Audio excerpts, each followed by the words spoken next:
Hi, sturdy women. Welcome back. I hope you're having a good week. I hope you're feeling good in your body.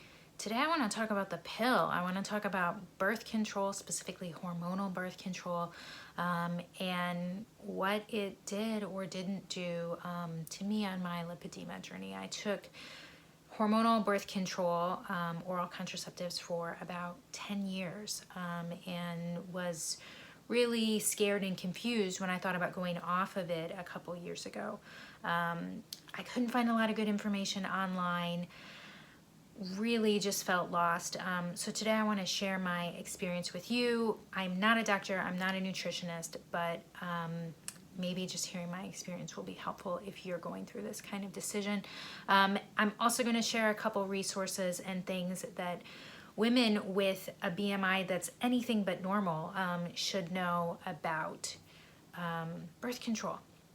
Before we get into that, though, I want to say a huge welcome to all of our new subscribers. We are so happy to have you in our community. If you haven't subscribed yet, go ahead and click subscribe below and then click the little bell so that you get a notification each week when I post a new Sturdy Woman video. And then if today's content or anything else on the channel is helpful to you, please do like and share so that we can reach more women and give them hope and help on their journey. Okay, so I took hormonal birth control for about 10 years. I started when I was 27, maybe 28, and the one I took, it was just a generic, I found this in the back of my medicine cabinet, was called Junel, and I have no idea how to say the drug names, so I'm just going to hold it up and you can see it. But I took this from about the time I was 27, 28 until just a couple years ago. When I got my diagnosis of lipedema, lymphedema, and venous insufficiency, I was so excited to go back to my primary care doctor and say like, yay, look, we know what's going on with me now. Well, he took one look at that and said, you cannot take your birth control anymore. You have to get off of it. It's too risky. Now, keep in mind, everything this doctor knew about lipedema, he had learned from me. So we had kind of that dynamic, right? So he said, you can't have it anymore. I won't give it to you. I said, you have to give it to me. I was scared that any change in my hormones was going to make my lipedema angry, right? We hear that so often, that lipedema flares up at puberty, pregnancy, menopause, moments of hormonal change. Well, I was about a year into my journey. I'd been losing weight. I was on keto. I was feeling good. I was making progress.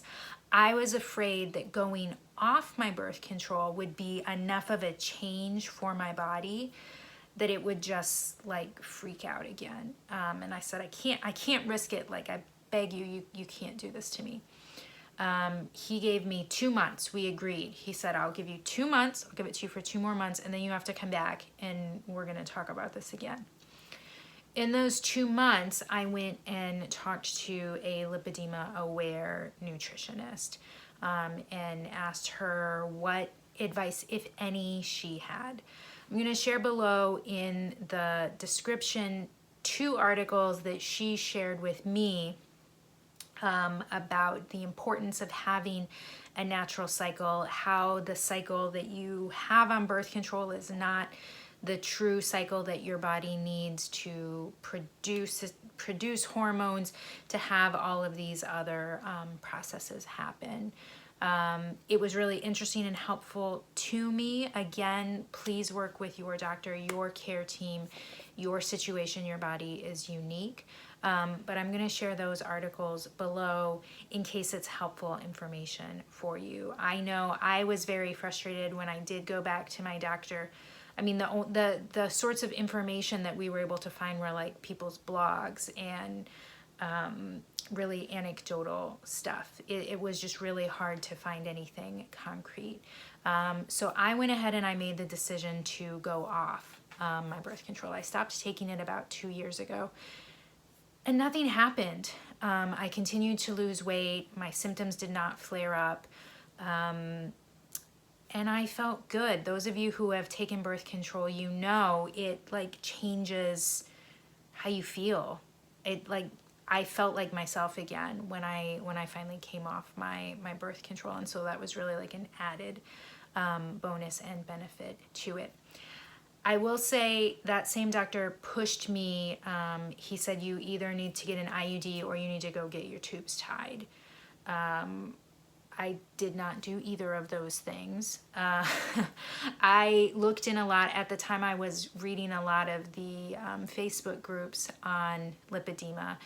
And if you search IUD or birth control or anything like that in any of those groups, you can find women saying it ruined my life and women on the other side saying I did it and absolutely nothing bad happened. Everything I read about the IUDs made me uncomfortable though. And so for me, I decided not to go that route. If you've had one and it was great, go ahead and put that below in the comments. And maybe that will be helpful for someone else in their decision making. I do want to mention that the Lipedema Standard of Care that was published in 2021 does have a very small mention of oral contraceptives. And they acknowledge that there appears to be some role that hormones play in lipedema. They don't fully understand it yet, and as a result, they recommend that if women do take hormonal birth control, they take a low dose, probably like the lowest effective dose for them, just to minimize kind of putting extra hormones in your body. The Lipedema Standard of Care, if you haven't seen it, that's just one tiny thing in there. There's all kinds of information that can be helpful for you and your doctor in trying to figure out how to care for you on this journey. One final thing I would be remiss to mention in a lipedema video, in a fat disorders video, is that birth control in general has different effectiveness depending on your body weight. I'm really shocked to say I learned this from a TV show. If you've ever watched Shrill on Hulu, highly recommend. The main character has an unplanned, unexpected pregnancy because her birth control is not actually effective at her body weight. And what she's using in the show is Plan B, which is what we know colloquially, right, as the emergency contraceptive. And I'm going to put a link to Planned Parenthood below that is worth exploring and understanding. And Plan B is actually, according to Planned Parenthood, ineffective for women with a BMI over 30. What does that mean? Well, a BMI over 30 is a woman who's 5'5" tall and 180 pounds. Say that again. It varies by state, but in my state, you can go to Target, Walgreens, whatever, and buy Plan B. And I don't think anyone's going to tell you that if you weigh more than 180 pounds, it might not be effective for you. So it's not just for Plan B. Go ahead. I'm going to put a link to Planned Parenthood.